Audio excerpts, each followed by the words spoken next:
Alhamdulillahilladzi nahmaduhu wa nasta'inuhu wa nastahdihi wa natubu ilayh wa na'udzu billahi min shururi anfusina wa min sayyiati a'malina may yahdihillahu fala mudilla lahu wa may yudlilhu fala hadiya lahu asyhadu an la ilaha illallah wahdahu la syarika lahu wa asyhadu anna Muhammadan 'abduhu wa rasuluhu la nabiyya wa la rasula ba'dahu. Usikum wa nafsi bi taqwallah fa inna akramakum 'indallahi atqakum. Usikum wa nafsi bi taqwallah fa inna khairaz zadi taqwa. Qala Allah Ta'ala fi kitabihil karim, a'udzu billahi minasyaitonir rajim. Ya ayyuhalladzina amanu taqullaha haqqa tuqatih wa la tamutunna illa wa antum muslimun. Wa qala ya ayyuhan nasu taqu rabbakum alladzi khalaqakum min nafsin wahidah wa khalaqa minha zawjaha wa batha minhuma rijalan katsiran wa nisaa'a wattaqullaha alladzi tasaaluna bihi wal arham innallaha kana 'alaykum raqiba. Wa qala ya ayyuhalladzina amanu taqullaha wa qulu qawlan sadida yuslih lakum a'malakum wa yaghfir lakum dhunubakum wa man yuti'illaha wa rasulahu faqad faza fawzan 'azima. Amma ba'd. Hadirin bapak-bapak, ibu-ibu jamaah yang dimuliakan Allah Subhanahu wa taala. Alhamdulillah kembali Allah Subhanahu wa taala mempertemukan kita untuk sama-sama melanjutkan pembahasan kitab Fikih Sirah Nabawiyah. Dan hari ini kita sudah memasuki bulan Sya'ban, bahkan sudah pertengahannya nampaknya Allah. Dan dalam bulan Sya'ban inilah Rasulullah SAW memperbanyak ibadah. Salah satunya adalah puasa. Ketika ditanya oleh Usamah bin Zaid, "Ya Rasulullah, lam araka tasumu min syahrin minasyuhur ma tasumu fi Sya'ban." Wahai Rasulullah sallallahu alaihi wasallam, aku tidak pernah melihatmu berpuasa pada sebuah bulan dari bulan-bulan yang ada seperti engkau berpuasa pada bulan Sya'ban. Ada apa ya Rasulullah? Beliau menyatakan alasannya yang pertama, dzaka syahrun yarfulun nasu anhu baina Rajab wa Ramadan. Bahwa bulan Sya'ban adalah bulan kebanyakan manusia lalai, di mana Sya'ban terletak antara bulan Rajab dan bulan Ramadan. Sebagaimana kita ketahui, bulan Rajab adalah bulan haram. Kebanyakan manusia beribadah, berlomba-lomba mengerjakan kebaikan di dalamnya. Bulan Ramadan sama, adalah bulan di mana manusia berlomba-lomba untuk meningkatkan amal soleh. Nah, di antara kedua bulan istimewa itu ada bulan Sya'ban, sehingga sebagian orang menganggapnya adalah bulan untuk istirahat sejenak. Bulan Rajab sudah beribadah banyak, bulan depannya bulan Ramadan ibadah lagi, maka sebagian orang beranggapan untuk istirahat. Kebanyakan manusia lalai terasa karena diapit oleh dua bulan yang istimewa. Maka Rasulullah SAW menghidupkan bulan di mana manusia lalai dengan beribadah. Ini menunjukkan keistimewaan beribadah saat manusia lalai. Di antara waktu-waktu yang manusia lalai itu antara maghrib dan isya contohnya ya. Maka para ulama mengisinya adalah dengan qiraatul Quran, dengan sholat, dengan bermunajat, termasuk juga sepertiga malam terakhir.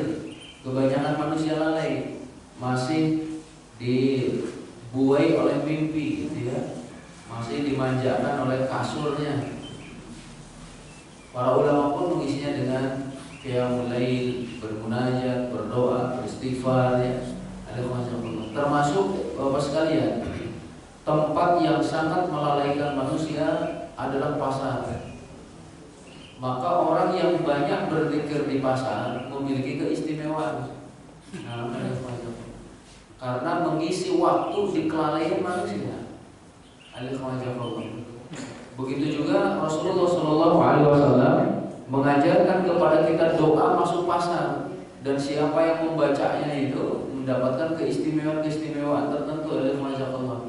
Itu sekali lagi menunjukkan mulianya orang yang menghidupkan waktu di kelalaian manusia. Dan alasan yang kedua kenapa Rasulullah SAW banyak beribadah pada bulan Sya'ban karena bulan dinaikkannya amalan kepada Allah Subhanahu wa Ta'ala, sehingga beliau ingin ketika amalannya dinaikkan kepada Allah dalam keadaan berpuasa. Alhamdulillah wa iyyakum. Pada bulan Sya'ban itu ada beberapa kejadian. Di antaranya pada hari Senin tanggal 2 Sya'ban tahun 2 Hijriah itu diwajibkannya puasa Ramadan.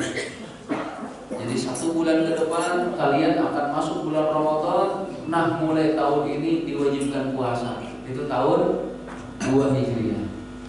Ya, tahun 2 Hijriah diwajibkannya berpuasa.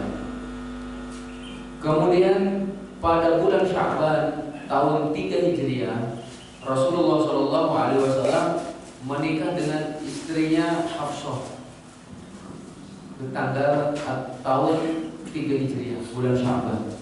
Kemudian kita sampaikan pada bulan Rajab itu terjadinya pembebasan Baitul Maqdis oleh Salahuddin Al-Ayyubi, itu kan pada bulan Rajab tahun 583 Hijriah. Tapi kaum muslimin pertama kalinya sholat berjamaah di Masjidil Aqsa setelah pembebasan itu adalah pada bulan Sya'ban. Nah, kemudian ada khawajinallah yakum, kita sampaikan juga bahwa perang Tabuk terjadi pada bulan Rajab, berlangsung terus sampai bulan Sya'ban. Jadi Tabuk itu terjadi 2 bulan, dan itu hanya para Rasulullah SAW dan para sahabat. Mereka berangkat ke Tabuk, di Tabuk mereka tinggal di sana, kemudian pulang lagi. Itu menghabiskan waktu 2 bulanan. Bahkan Rasulullah SAW dinyatakan sampai ke Madinah itu bulan Ramadan. Jadi Rajab, Sya'ban, nyampe ke Madinahnya Ramadan. Karena jauhnya kan perjalanan 780 kiloan, 781 kilometer itu ditempuh dengan unta, bukan Toyota.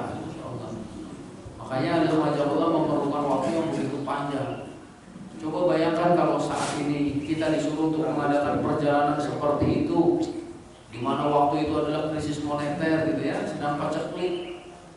Mungkin sebagian orang kalau zaman sekarang itu kan banyak juga yang berpikir gimana nasib keluarga aku gitu. Makanya perang Tabuk itu menyingkap orang-orang munafik. Banyak orang-orang munafik yang gak ikut. Itu saja yang salah satu kejadian yang menyingkap hakikat orang munafik.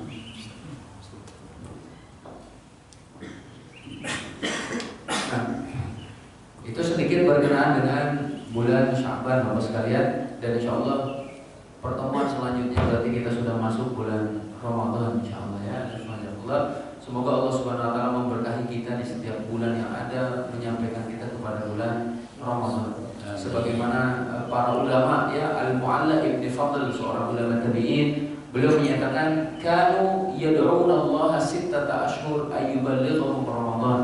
Mereka para ulama-ulama terdahulu berdoa kepada Allah 6 bulan lamanya agar disampaikan pada bulan Ramadan. Wa yad'una sittata ashhur ayataqabbala minhum ta'at Ramadan. Jadi 6 bulan setelahnya mereka pun berdoa agar Allah menerima amalan-amalan dan ketaatan mereka selama bulan Ramadan. Jadi 1 tahun itu cuma dibagi 2, setengah tahun agar disampaikan pada bulan Ramadan doanya itu, setengah tahun setelahnya agar Allah menerima ketaatan selama bulan Ramadan. Itu menunjukkan bahwa mereka memaksimalkan ibadah pada bulan Ramadan. Tidak mungkin kalau tidak maksimal doanya sampai 6 tahun, 6 bulan. Ya Allah, terima ruku saya, terima sujud saya, terima qiraatul Quran saya, terima munajat saya, terima silaturahim saya, terima sedekah saya pada bulan Ramadan. Selama 6 bulan itu doanya seperti itu.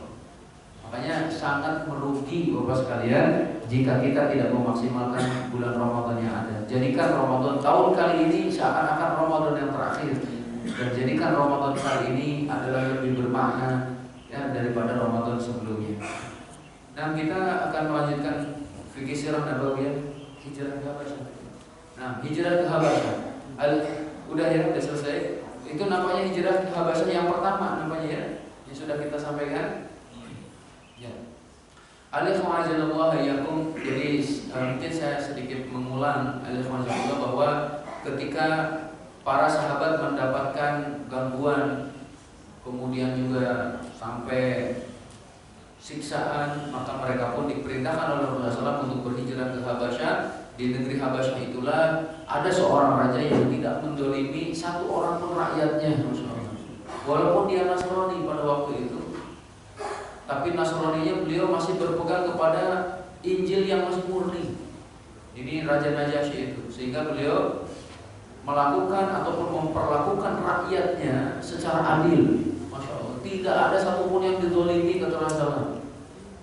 Akhirnya mereka pun hijrah ke sana. Singkat cerita, Allah dalam hijrah yang pertama ini, setelah mereka tinggal di sana sekitar 1 bulanan lebih itu, mereka mendengar bahwa orang-orang musyrikin itu pernah sujud ketika Rasulullah SAW membaca surat An-Najm gitu ya, surat An-Najm yang kita kenal dengan kisah Ghoronik gitu ya, sehingga para sahabat yang sudah hijrah ke Habasyah itu menyangka banyak orang-orang kafir yang sudah masuk Islam. Akhirnya mereka pulang. Ternyata mereka tidak masuk Islam. Dan ada yang menyatakan bahwa orang-orang kafir setelah kejadian kisah Ghoronik itu yang mereka bersujud ketika Rasulullah SAW membacakan ayat Al-Quran surat An-Najm itu, mereka merasa menyesal, katanya kenapa kok sujud. Akhirnya mereka membuktikan penyesalan sujud mereka itu dengan semakin menyiksa kalangan orang-orang beriman. Mereka semakin berani, ya. Bahkan di antara hal yang dilakukan oleh mereka yang seperti yang kita dengar, mereka datang kepada Abu Thalib dan menyatakan, oleh Abu Thalib, berhentilah kamu membantu ataupun juga melindungi anak dari saudaramu itu, atau kalau tidak, ya kami akan menempatkanmu seperti dia gitu. Dalam artian dia akan dijadikan musuh juga. Akhirnya Abu Thalib pun terpengaruh sampai kemudian menyatakan, Muhammad, bagaimana ini orang-orang kafir menyatakan seperti ini?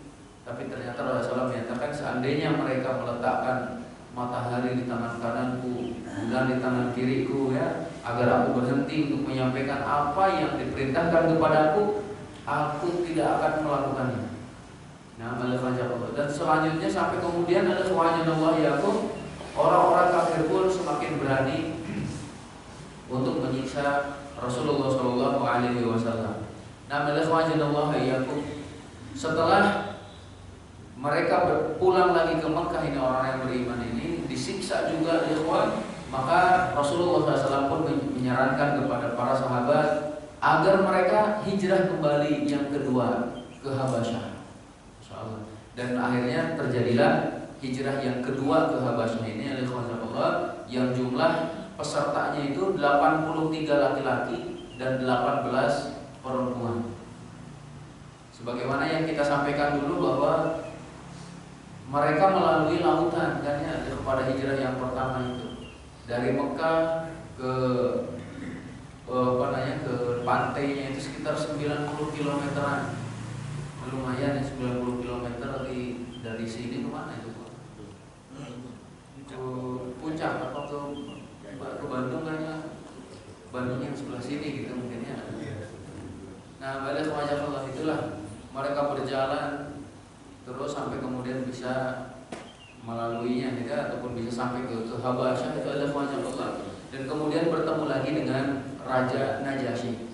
Nah, pada waktu hijrah yang kedua inilah orang-orang kafir memilih dua utusan terbaiknya, Amr ibn al-As pada waktu itu ketika masih kafir, kemudian juga Abdullah ibni Abi Rabi'ah.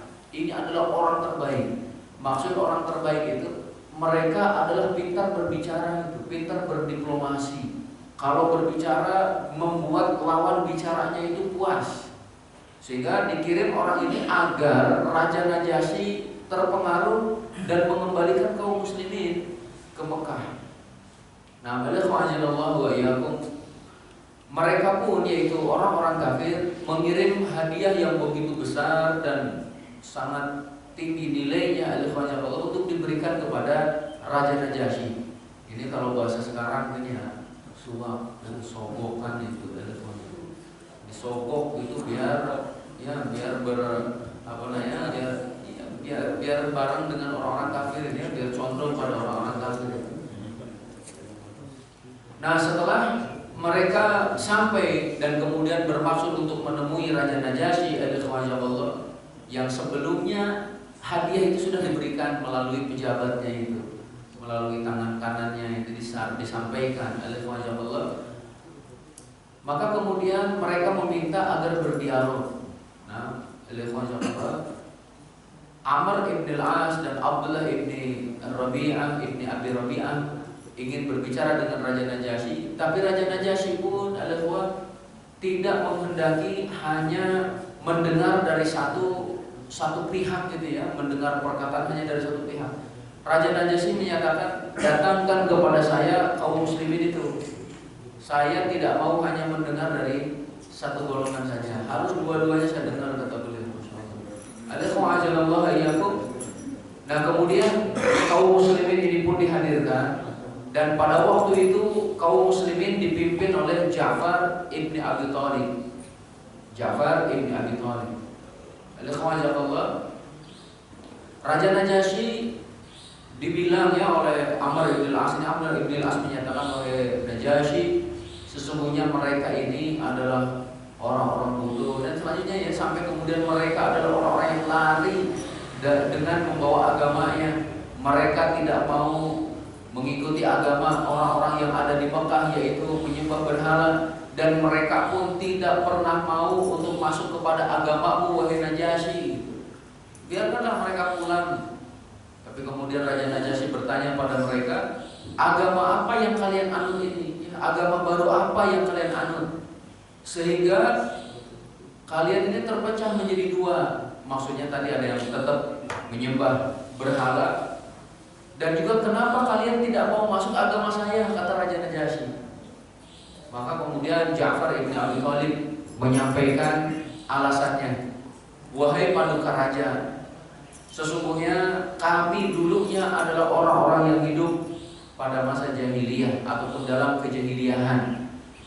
Kami menyembah patung, memakan bangkai, melakukan perzinahan, memutus hubungan silaturahim, mengganggu tetangga. Yang kuat di antara kami memeras yang lemah.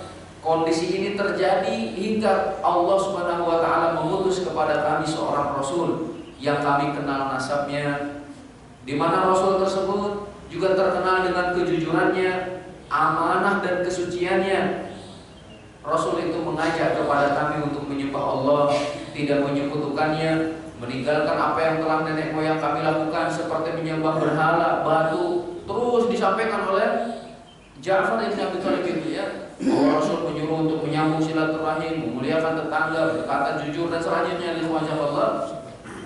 Sampai kemudian Raja Najasyi al-Khwajaballah merasa puas dengan jawabannya. Akan tetapi ada yang menyatakan juga, Bapak sekalian, ketika Raja Najasyi mendengar jawaban seperti ini, bahwa mereka gitu ya diajak oleh Rasulullah untuk meninggalkan ibadah kepada patung dan selanjutnya, Raja Najasyi seakan-akan ingin mengujinya. Apakah mereka akan mencela agama Nasrani atau tidak, gitu ya? Apakah mereka akan mencela Nabi Isa atau tidak, termasuk Maryam? Maka Raja Najasyi menyatakan, apa yang kalian katakan tentang Isa alaihissalam? Maka mereka pun, Ja'far ini menyatakan, wahai Najasyi, kami diberitahukan oleh Rasulullah ya, bahwa Nabi Isa, ataupun dinyatakan di dalam Al-Quran, sampai kemudian beliau membaca surat Maryam itu yang berkaitan dengan Nabi Isa. Inni Abdullah atani al-kitab wa ja'alani nabiyya wa ja'alani mubarakan aina ma kuntu wa awsani bis salati waz zakati ma dumtu hayya wa barran bi walidati wa lam yaj'alni jabbaran syaqiyya, dan selanjutnya, sesungguhnya aku ini adalah hamba Allah. Ya, Allah telah menjadikanku seorang nabi, memberiku Alkitab yaitu Injil, memerintahkan kepadaku untuk sholat, zakat selama aku masih hidup, dan memerintahkan kepadaku untuk berbakti kepada ibuku, dan tidak menjadikanku orang yang celaka lagi sombong.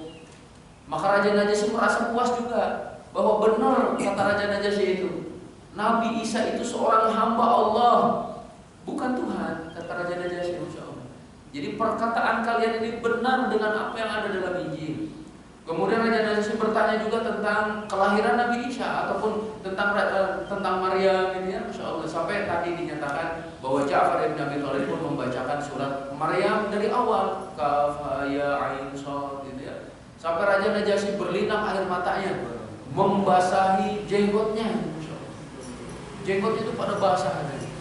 Bahkan lembaran-lembaran yang mereka sedang bawa itu ikut basah. Itu menunjukkan deras sekali menangisnya itu. Dan mereka mereka membenarkan apa yang dibaca oleh Ja'far ibn Abi Thalib. Sebagian para ulama pun menyatakan Raja Najasyi masuk Islam pun salah satunya karena ini, membenarkan isi Al-Quranul Karim. Dan nyata ya bahwa ketika Raja Najasyi meninggal dunia disolatkan oleh Rasulullah Shallallahu Alaihi Wasallam. Nah, balik wa iyyakum. Nah, setelah mendengar jawaban yang cukup memuaskan tadi dari Ja'far ibn Abi Thalib, maka Raja Najasyi menyatakan, tinggallah kalian di tempatku, di negeriku, dan tidak ada seorang pun yang akan mendolimi kalian. Masya Allah. Dan dulu pernah saya singgung Allah akan benar-benar mendirikan sebuah negara yang berbuat adil walaupun kafir. Tapi Allah tidak akan membantu sebuah negara yang zalim walaupun muslim.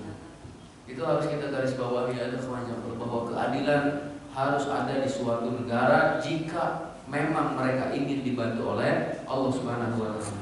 Sekarang kita ambil pelajarannya Bapak sekalian.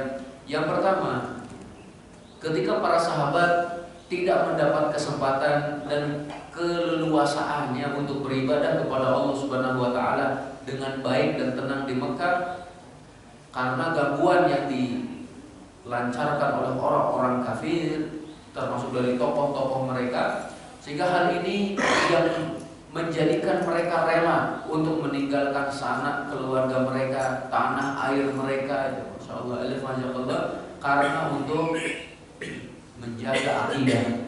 Jadi Bapak sekalian yang dimuliakan Allah Subhanahu wa taala, akidah adalah di atas segalanya. Di atas anak, di atas istri, di atas keluarga, harta, pangkat dan jabatan. Maka Bapak sekalian, jika ada seseorang yang justru malah mengedepankan pangkat dan jabatan daripada akidahnya, keliru orang. Kita harus menjaga keyakinan kita. Kita harus berpegang teguh pada prinsip hidup kita daripada kemudian mengedepankan kesenangan duniawi semata ya. Kemudian yang kedua pelajarannya adalah kalau ada sebagian orang katanya lebih memilih untuk hidup di negara kafir, kira-kira alasannya apa? Para sahabat justru mereka rela meninggalkan tanah air yang dicintainya, dan itu adalah sebaik-baik tanah air karena Mekah adalah negeri yang diberkahi, negeri yang dimuliakan oleh Allah. Mereka meninggalkannya itu karena tidak bisa ibadah. Ini malah ada orang muslim sengaja hijrahnya itu ke negara kafir. Nah, Allah. Maka ini keliru katanya bagi orang yang melakukan hal seperti ini. Bahkan juga ini Allah wa iyyakum. Seorang syekh juga beliau menyesalkan dan menyayangkan ketika banyak, bukan untuk menghina ya, ketika ada beberapa orang dari Timur Tengah, dari Saudi ataupun dari mana, justru malah hijrahnya itu ke Amerika. Asli orang Arab sebenarnya gitu, tapi kemudian hijrahnya itu ke Amerika, kemudian ke Portugal atau mana itu, sampai kemudian ketika berlalunya waktu mereka melupakan bahasa mereka sendiri, bahasa Arab. Mereka lebih bangga dengan bahasa Inggris. Ketika punya anak pun anaknya diajarkan bahasa Inggris bukan bahasa Arab, sehingga anaknya itu sama sekali tidak mengetahui bahasa Arab, padahal mereka adalah orang Arab yang pindah ke sana. Ada kemudian pendidikannya pun dengan pendidikan Eropa itu, masya Allah. Ada Allah yang itu sangat disayangkan.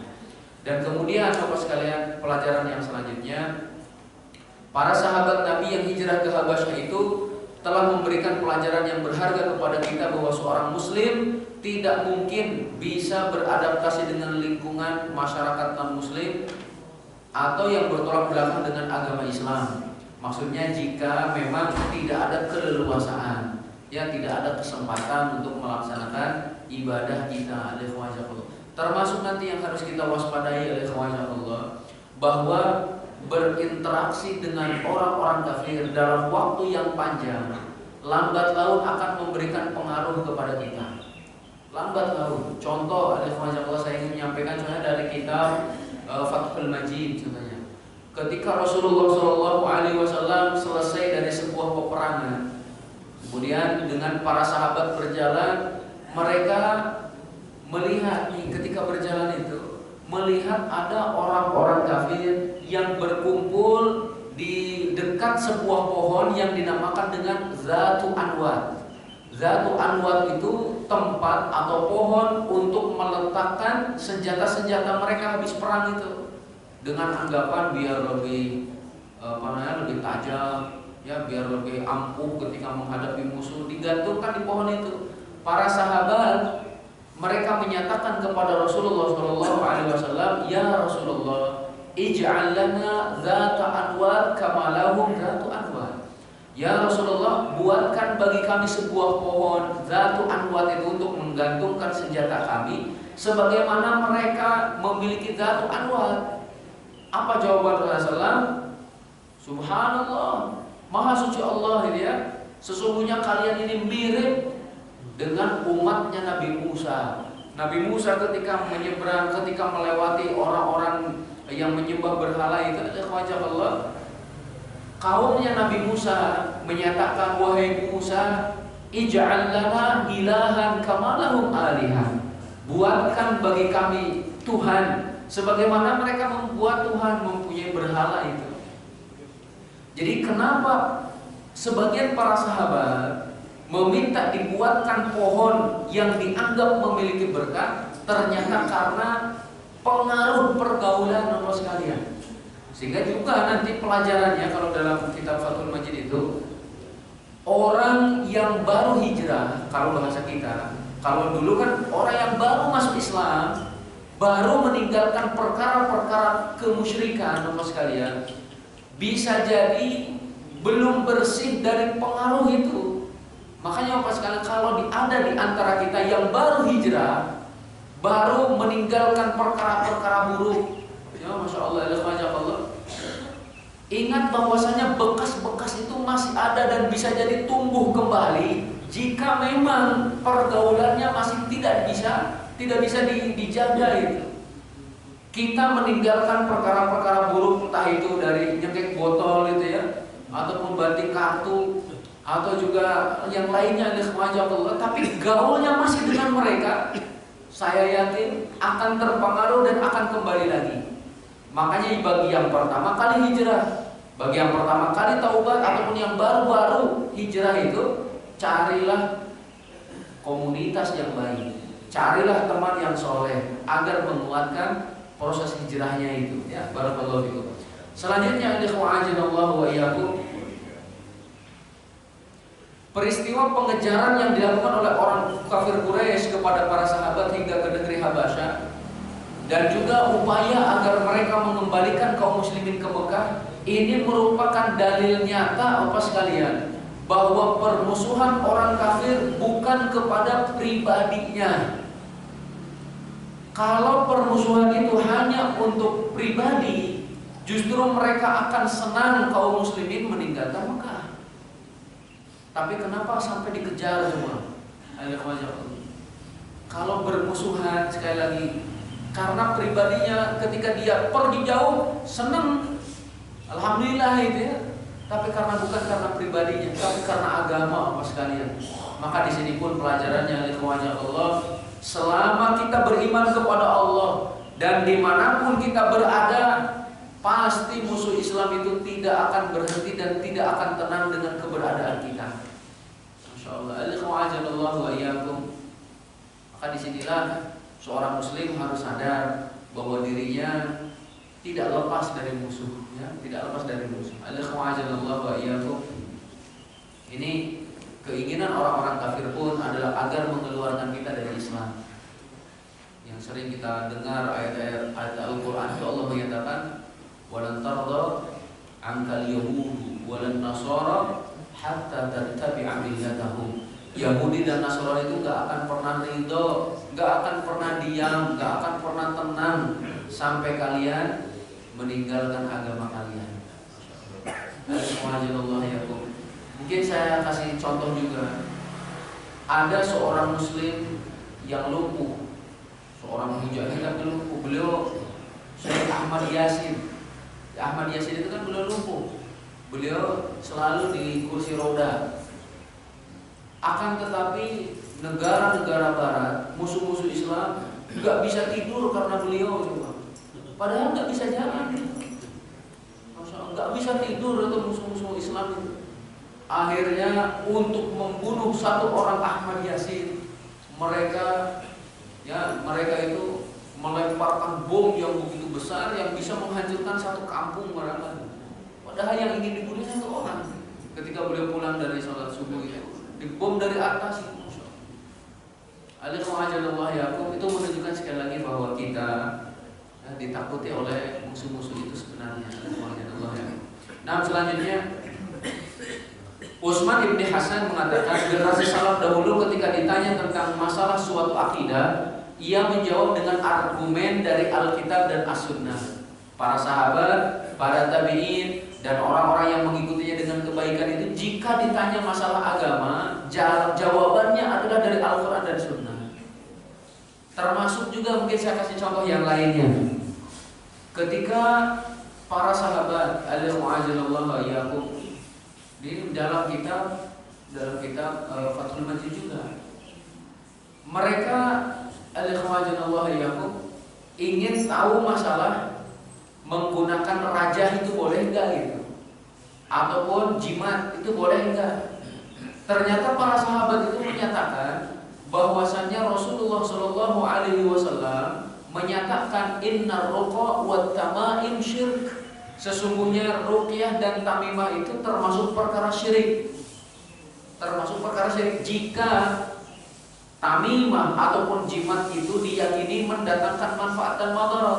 Dari mana dalilnya? Dari perkataan Rasul. Itu menunjukkan bahwa para sahabat jika ditanya masalah akidah, maka mereka berdalil dengan Al-Quran dan As-Sunnah. Maka di sini pun ketika Raja Najasyi bertanya kepada mereka, agama apa ini? Dijawabnya itu dengan perkataan Rasulullah SAW. Ketika bertanya tentang Nabi Isa, kemudian tentang Maryam, dijawabnya dengan Al-Quran. Masya Allah. Itulah agama kita. Agama yang berdasar kepada dalil, agama yang bertumpu pada ilmu, Bapak sekalian. Makanya Allah tidak suka diibadahi hanya dengan prasangka dan praduga. Ya, harus dengan yakin. Semua yang kita kerjakan coba cari dalilnya. Bahkan kata Sufyan Ats-Tsauri, beliau menyatakan, kalau enggak Sufyan Ats-Tsauri, Sufyan Ibn Uyainah beliau menyatakan, jika kalian mampu untuk menggaruk berdasarkan dalil, maka lakukanlah. Sampai menggaruk itu kalau ada dalilnya lakukan.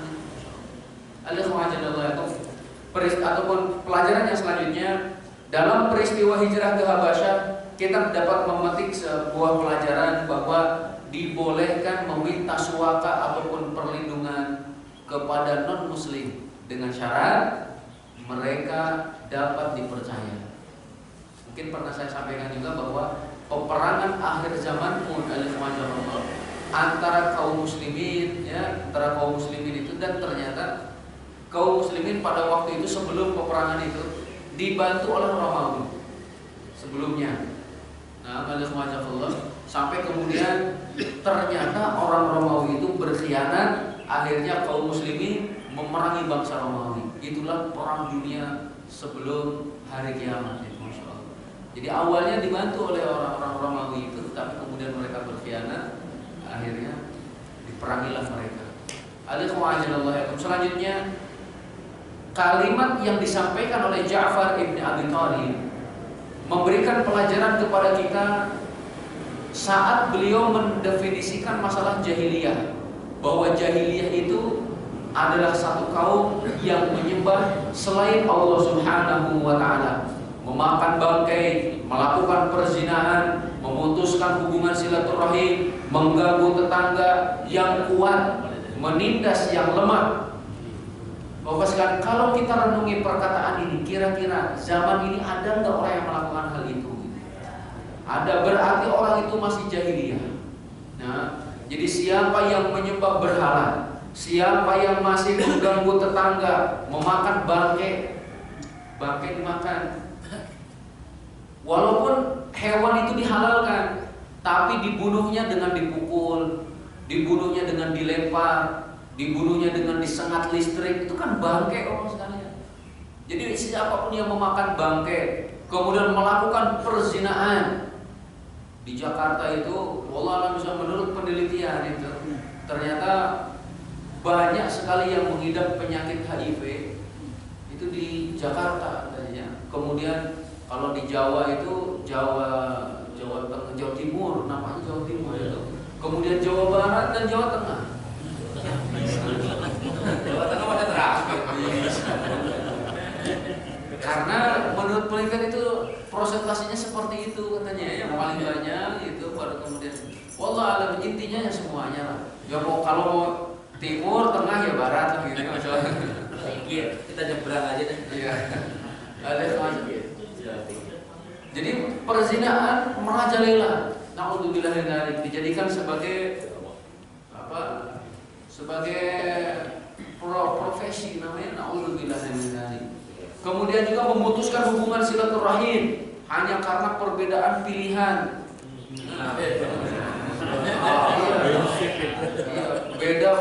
Beda pilihan presidennya, ini udah putus katanya. Rela cerai, naudzubillah min dzalik. Hanya karena beda pilihan. Ini jahiliyah ada semacam itu. Kemudian mengganggu tetangga, nah ini juga membuat tetangga itu nggak nyaman. Bahkan ada ancaman-ancaman seperti itu. Ada semacam ini, ada perilaku jahiliyah. Yang kuat menindas yang lemah. Ini juga jahiliyah, ada semacam itu. Justru ketika seseorang memiliki kekuatan ataupun kekuasaan, maka dia harus mengayomi masyarakatnya. Dia milik masyarakatnya kalau sudah jadi pemimpin itu, ya ada semacam, bukan lagi milik satu golongan, milik semuanya. Nah, selanjutnya ada wajanallahu wa iyyakum. Indonesia dulunya gitu ya, kalau dari sisi berbusana contohnya masih menampakkan aurat, tapi kemudian ketika datang cahaya Islam, mereka mulai menutupnya lagi, menutup auratnya itu. Sekarang sudah mulai membuka lagi. Jadi dalam artian mungkin akan kembali ke masa jahiliyah lagi seperti ada semacam. Ingat bahwasanya modern itu justru adalah dengan mengikuti apa yang dibawa oleh Nabi Muhammad SAW. Modern bukan justru malah berbalik ke arah keterbelakangan itu ada semacam. Mungkin saya sampaikan sedikit saja gini. Nabi Adam alaihissalam ketika di dalam surga, saya tanya nih, berpakaian atau tidak? Berpakaian, dikasih pakaian oleh Allah Subhanahu wa taala di surga. Nah, di surga berpakaian indah. Ketika turun dari surga, apa yang terjadi? Terbuka auratnya itu adalah semacam Allah. Dan itu menunjukkan hukuman dari Allah. Ya, adalah semacam Allah. Berarti bahasa mudahnya gini. Berpakaian itu merupakan tanda orang mendapatkan nikmat dari Allah. Sedangkan telanjang adalah ciri orang yang mendapatkan azab.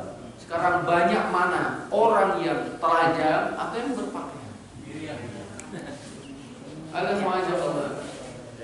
Kan banyak yang kekurangan bahan katanya, masya Allah. Kasihan itu, ada semacam Allah. Nanti kalau ada baju-baju yang masih bagus barangkali disedekahkan kepada mereka, masya Allah. Ada semacam Allah ya. Maka jangan mengikuti orang yang memiliki tanda dianggap oleh Allah, tapi ikutilah mereka yang mendapatkan nikmat dari Allah. Dan sekarang nampaknya juga terbalik ya. Kalau laki-laki lengkap dari atas ke bawah itu lengkap, sedangkan perempuan malah tidak. Padahal laki-laki auratnya itu dari pusar sampai lutut, tapi laki-laki penuh pakaiannya sempurna. Sedangkan perempuan seluruh anggota tubuhnya aurat kecuali muka dan telapak tangan, tapi ternyata malah berkurang. Ini yang pakaiannya, insyaallah. Kita lanjutkan. Raja Najasyi ketika bertanya tentang Islam, maka Ja'far menjelaskan tentang larangan-larangan dalam agama, dan larangan yang paling besar adalah larangan menyekutukan Allah Subhanahu wa taala. Jadi di sini Bapak sekalian, dahulukan mengosongkan sebuah tempat sebelum kita isi. Kita mau pindah rumah, kosongkan dulu baru kita isi, seperti itu. Maka hati kita pun kosongkan dari seluruh penyembahan kepada selain Allah, baru isi dengan Allah Subhanahu wa taala, isi dengan perintah, isi dengan amal-amal soleh gitu ya, dan juga tinggalkan larangan. Selanjutnya Ja'far menerangkan tentang urutan dakwah yang dibawakan oleh Nabi Muhammad SAW, bahwa yang pertama adalah tauhid, Bapak sekalian. Dimanapun kita berdakwah, maka dahulukan tauhid. Selanjutnya terdapat peristiwa tepat pada peristiwa perang Khaybar yang akan kita bicarakan nanti, adalah kaum muhajirin berhijrah ke Habasyah ini pulang. Ini pada perang Khaybar. Jadi ada sebagian para sahabat yang tidak pulang sampai perang Khaybar. Di antaranya Ja'far ibn Abi Thalib. Maka Rasulullah SAW yang belum menyatakan seperti ini, ataupun saya baca dulu. Ada sebagian sahabat radhiyallahu anhu yang membanggakan diri kepada kaum muhajirin Habasyah ini karena ia merasa telah mendahului mereka berhijrah. Oleh karena itu pun ya mereka dilaporkan pada Rasulullah. Rasulullah kemudian menyatakan, laisa bi ahaqqi bi minkum wala huwa li ashabihi hijratun wahidah walakum ahlus safinati hijratani. Orang yang membanggakan diri atas muhajirin Habasyah itu, jadi maksudnya ada sebagian orang yang merasa lebih baik daripada orang yang hijrah ke Habasyah. Maka Rasulullah menyatakan, orang yang membanggakan diri di atas muhajirin Habasyah itu tidak lebih berhak atas diriku daripada kalian. Dia dan teman-temannya muhajirin Madinah hanya mendapatkan hijrah 1 kali, sedangkan orang yang hijrah ke Habasyah hijrahnya berapa kali? 2 kali. Sehingga kalangan muhajirin Habasyah sangat bergembira ya, dengan hadis Rasulullah SAW tadi. Dan kemudian juga al-mu'ajinullah ayyakum, Rasulullah SAW menyatakan, entah dengan apa katanya saya berbahagia, apakah dengan kemenangan perang Khaybar atau dengan kedatangan Ja'far ibn Abi Thalib. Jazakallahu khair, kita anggap selesai. Jadi insyaallah pada bulan Ramadan kita masuk Islamnya Hamzah. Ya, nanti tolong diingatkan apa tadi keliru. Jadi masuk Islamnya Hamzah ya. Kita sampaikan pada bulan Ramadan insyaallah. Kalau ada yang bertanya silakan. Iya, Hamzah pamannya Nabi. Baik, alhamdulillah saya berbuang kaki barukat saya akan menyampaikan pada pagi hari ini. Ini terkait masalah hijrah Rasulullah SAW. Banyak hal yang kita dapatkan, tentunya semuanya untuk meningkatkan keimanan dan ketakwaan kita kepada Allah Subhanahu wa taala. Langsung saja pada sesi tanya jawab, silakan. Satu. Ibu, ada ibu?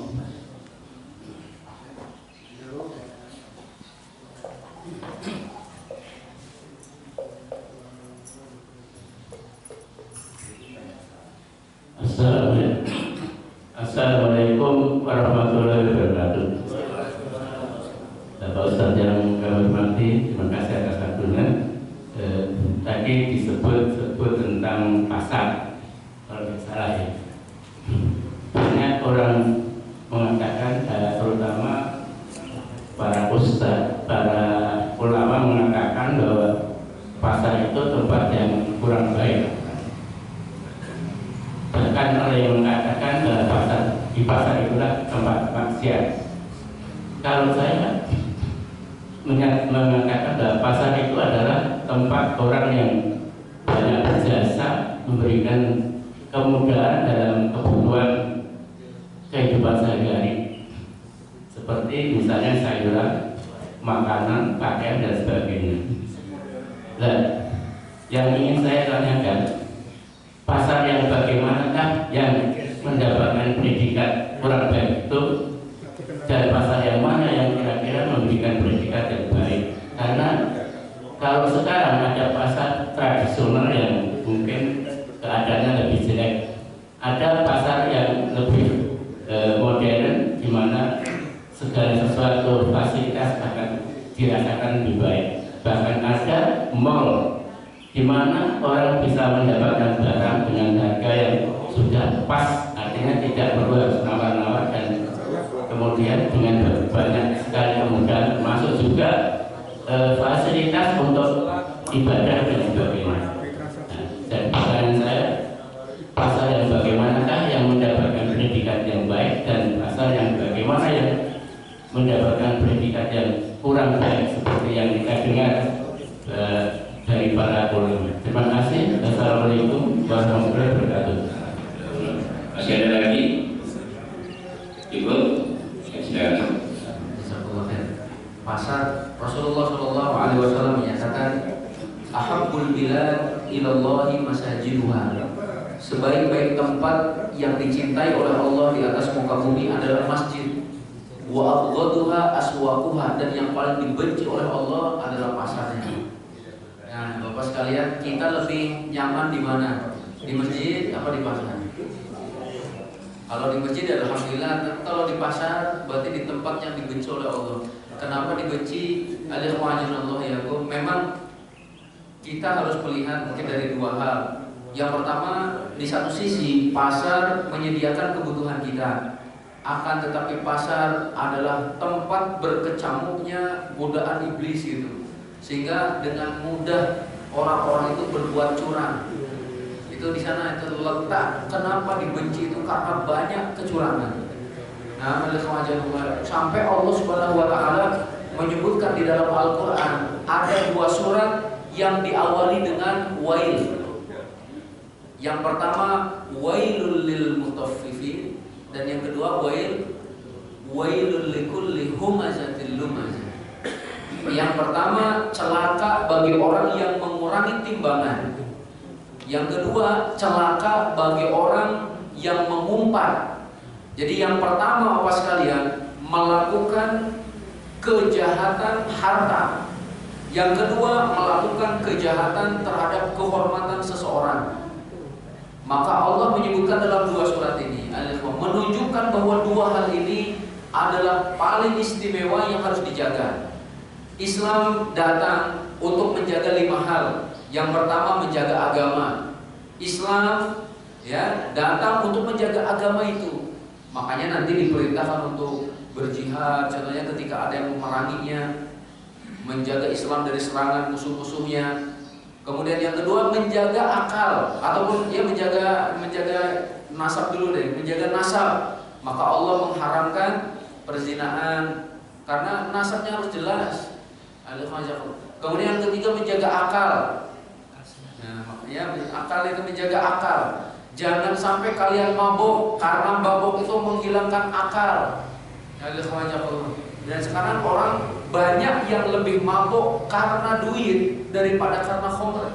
Itu masya Allah ya. Jadi ditutup akalnya itu karena rupiah itu. Banyak orang yang keliru ataupun banyak orang yang bingung gitu ya. Kehilangan akal sehatnya karena rupiah. Yang ketiga, yang keempat, menjaga harta. Nah, menjaga harta ini jangan sampai mencuri, kemudian juga melakukan kecurangan, pengkhianatan dan sebagainya. Dan yang kelima menjaga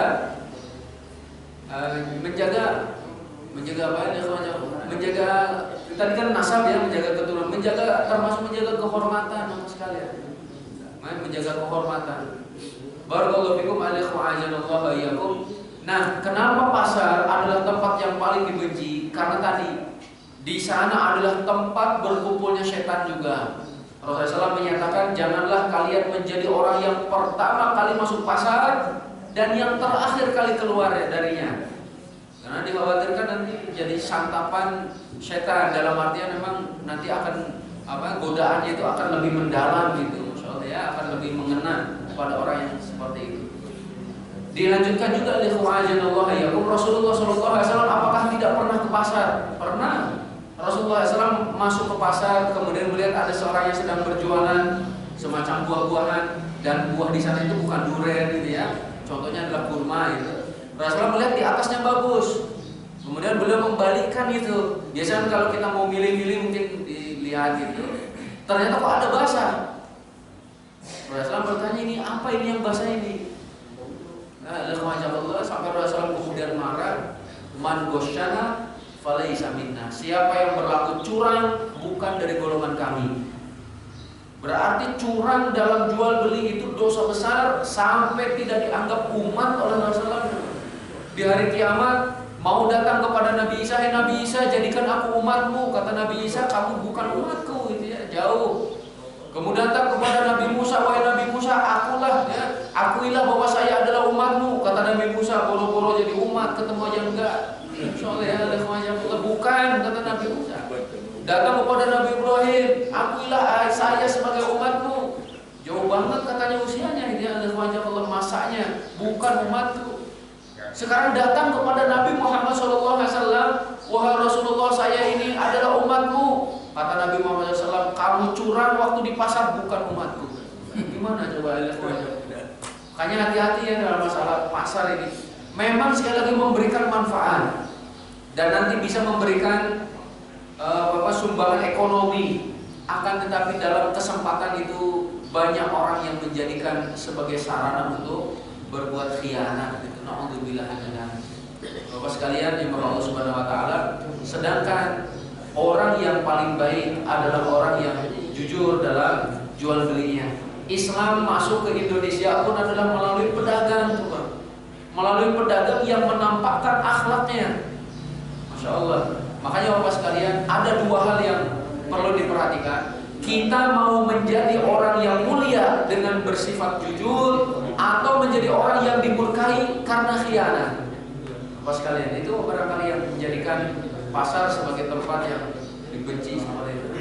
Wallah alam. Dan juga mungkin yang terakhir ini sebagai jawabannya, Rasulullah SAW menyatakan menjelang hari kiamat itu banyak orang yang berjual beli, akan tetapi tidak ada yang berlaku jujur, tidak ada yang amanah, kata Rasulullah. Sampai ketika itu mereka berjual beli, kemudian bertanya, "Kami ingin orang yang jujur." Mereka menyatakan, "Di sini tidak ada yang jujur. Kalau mau jujur tuh di sana jauh." Ternyata emang sangat sulit ya untuk untuk mendapatkan orang yang jujur. Barakallahu fikum. Ini saja mungkin yang dapat saya sampaikan.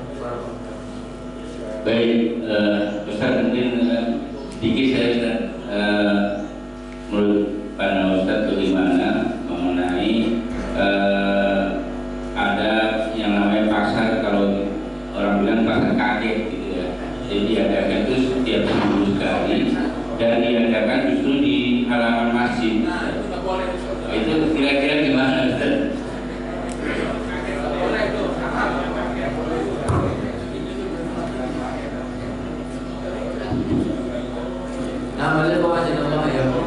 Sebenarnya yang tidak diperbolehkan itu jual belinya di masjid. Kalau di masjid tidak boleh. Kalau di luar masjid boleh-boleh saja. Seperti itu ya, boleh-boleh saja. Seperti itu, silakan saja Allah. Karena mungkin mereka itu berpikir agar masjidnya ramai atau apapun apa intinya. Allah alam. Intinya kalau hukum asalnya boleh, silakan. Yang penting bukan di masjid. Kalau di masjid kan Rasulullah menyatakan siapa yang jual beli di masjid semoga tidak dapat untung, katanya gitu ya. Termasuk juga tidak boleh mengumumkan kehilangan di masjid. Siapa yang mengumumkan kehilangan di masjid, Rasulullah menyatakan semoga tidak dikembalikan. Kalau yang jualan di masjid semoga tidak mendapatkan untung. Kalau di luar hukum asalnya boleh, nanti tinggal dilihat maslahat dan madaratnya saja.